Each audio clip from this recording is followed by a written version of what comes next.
तो अब उन लोग घबराए हुए हैं कि इंडिया गठबंधन बहुत मजबूती के साथ खड़ी है और 2024 में जिस मजबूती के साथ हम लोग चुनाव लड़ेंगे उससे बीजेपी का सुपड़ा साफ होने वाला है। इस डर से वो लोग अनाप शनाप बयानबाजी करते रहते हैं, क्योंकि वहाँ लोकतंत्र बिल्कुल समाप्त हो चुका है बीजेपी में। और बीजेपी के लोग अपने सहयोगी दल को कभी कोई अवसर नहीं देते हैं, ना उनको बोलने देते हैं, ना उनके विचार की अभिव्यक्ति होने देते हैं। 2014 में जिस तरीके का उन्होंने जुमलेबाजी परोसा था बिहार को, अब बिहार के लोग समझ चुके हैं कि इनके पास कुछ भी नहीं है जुमलेबाजी की। ये जो जुमलेबाज पार्टियां हैं वो लोक लुभावन वादे करते हैं, लोगों को बताते हैं कि मैं ये करूँगा वो करूँगा। कल मैं माननीय मुख्यमंत्री जी जब से आए उन्होंने बिहार का बहुत चौमुखी विकास किया। अब जब वो उनके पास से निकल आए हैं इंडिया गठबंधन से तो सब बौखलाए हुए हैं। नमस्कार, मैं विकास सिंह और आप देख रहे हैं एक न्यूज़ 24। लगातार बीजेपी की ओर से कहा जा रहा था कि खरवास खत्म होते ही बिहार सरकार गिर जाएगी, लेकिन आज जो तस्वीर निकलकर सामने आई वो बहुत कुछ बयां कर रही है। इंडिया गठबंधन की मजबूती और महागठबंधन की जो बिहार सरकार चल रही है उसकी मजबूती बयां करते हुए नीतीश कुमार लालू यादव के आवास पर पहुंचे, भोज खाए और उसके बाद बिहार के डिप्टी सीएम के आवास की ओर निकल गए। आपको हमने तस्वीर भी दिखाया था। अब इन्हीं तमाम मुद्दों पर हमारे साथ बात करने के लिए प्रतिमा दास जी हैं, कांग्रेस की विधायिका है। मैम, स्वागत है आपका। पहले तो मकर संक्रांति की तमाम बिहार वासियों को हार्दिक बधाई एवं ढेर सारी शुभकामनाएं। रही बात बीजेपी की, तो बीजेपी के पास अब बिहार में कोई ऑप्शन नहीं बचा है और माइनस माननीय मुख्यमंत्री श्री नीतीश कुमार जी, बीजेपी के पास कोई एसेट नहीं है। तो अब उन लोग घबराए हुए हैं कि इंडिया गठबंधन बहुत मजबूती के साथ खड़ी है और 2024 में जिस मजबूती के साथ हम लोग चुनाव लड़ेंगे उससे बीजेपी का सुपड़ा साफ होने वाला है। इस डर से वो लोग अनाप शनाप बयानबाजी करते रहते हैं। और बीजेपी का तो एक सूत्री कार्यक्रम है कि झूठ को लगातार बोलते रहो, बार बार बोलो, रोज़ बोलो, सुबह शाम बोलो, ताकि जनता उसको सच मान ले। लेकिन बिहार की जनता काफ़ी संवेदनशील है, बहुत समझदार हैं।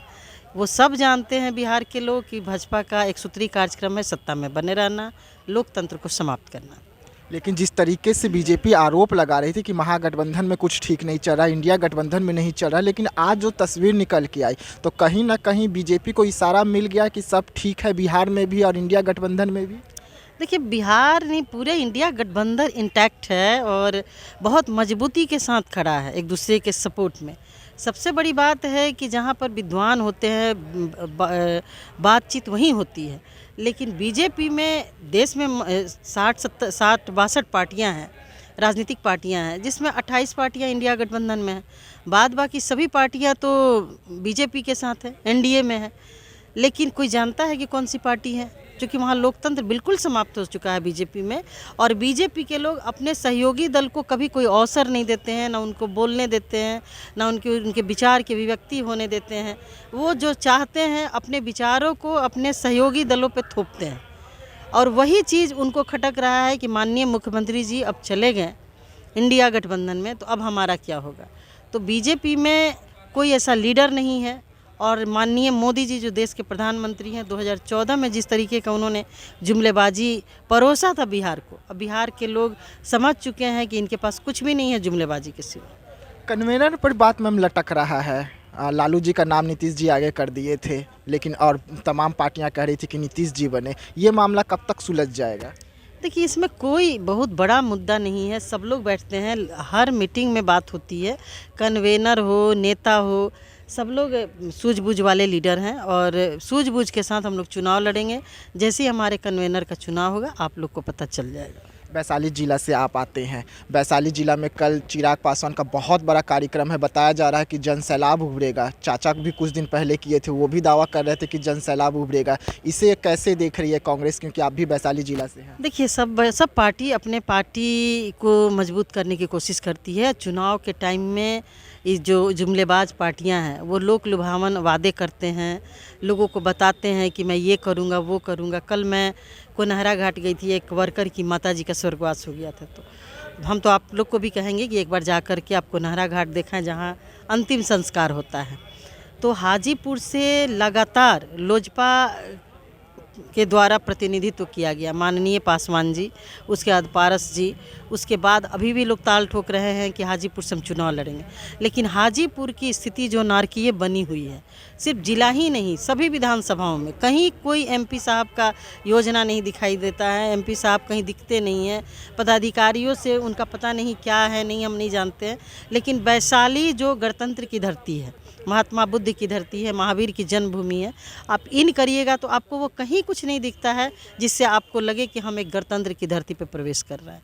तो सिर्फ चुनाव लड़ना और सत्ता में बैठ कर के सत्ता की मलाई खाना नेताओं के लिए ये एक आम बात हो गई है, इंडिया गठबंधन के नेताओं की। लेकिन हमारा उद्देश्य है कि हम जब चुनाव जीते, लड़े और जीत करके आएँ तो उस क्षेत्र का समुचित विकास हो। तो ये सब चीज़ें हैं इंडिया गठबंधन के पास। माननीय मुख्यमंत्री जी जब से आए उन्होंने बिहार का बहुत चौमुखी विकास किया। अब जब वो उनके पास से निकल आए हैं इंडिया गठबंधन से तो सब बौखलाए हुए हैं, कोई कहीं रैली कर रहा है, कोई कुछ कर रहा है, कोई कुछ कर रहा है। तो उससे कुछ होने वाला नहीं। बिहार के लोग बहुत ही होशियार हैं और मन बना लिए हैं कि 2024 में एनडीए गठबंधन को उखाड़ फेंकना है। आखिरी सवाल मैम, राम मंदिर जाएंगे आप 22 तारीख को? हम तो रोज़ पूजा करते हैं, हम तो खुद ही राम हैं। आपको पता है ना, बिहार में रविदास जो होते हैं उनका टाइटल राम होता है, तो हम लोग खुद ही राम हैं। हम तो राम का पूजा रोज़ करते हैं। कोई मंदिर में राम होते हैं तो फिर लोग इधर उधर मंदिर क्यों बनवाता, एक ही जगह पूजा करता। सबके अंदर, हमारे अंदर, आपके अंदर राम एक विचारधारा है और वो विचारधारा की पूजा होती है। लेकिन राम जी का कहावत है, कहा था ना उन्होंने, उनके पिताजी ने, राजा दशरथ ने, प्राण जाए पर वचन न जाए। लेकिन बीजेपी वाले कभी करते हैं क्या? आज कुछ बोलते हैं, कल कुछ बोलते हैं, परसों कुछ बोलते हैं। जिसके कथनी करनी में अंतर हो वो राम का अनुयायी नहीं हो सकता है। जी हाँ, तो आप प्रतिमा दास जी को सुन रहे थे। इन्होंने साफ तौर पे कह दिया कि जिस तरीके से आज जो तस्वीर निकलकर सामने आई वो इंडिया गठबंधन और बिहार सरकार की मजबूती को दिखाते हुए एनडीए को करारा जवाब है। जो एनडीए कहती थी कि बिहार सरकार गिर जाएगी, ऐसे में जो तस्वीर उभरी है वो देखने के बाद एनडीए जो है वो खामोश हो जाएगी, क्योंकि उनके पास कोई शब्द नहीं बचेंगे और कथनी और करनी में बहुत फ़र्क है। एनडीए का करारा जवाब कांग्रेस की विधायिका प्रतिमा दास यहाँ पर देते हुए नजर आ रही है। ऐसे में तमाम खबरों के लिए आप बने रहिएगा एक न्यूज़ 24 के साथ। हमें दीजिएगा इजाज़त। धन्यवाद।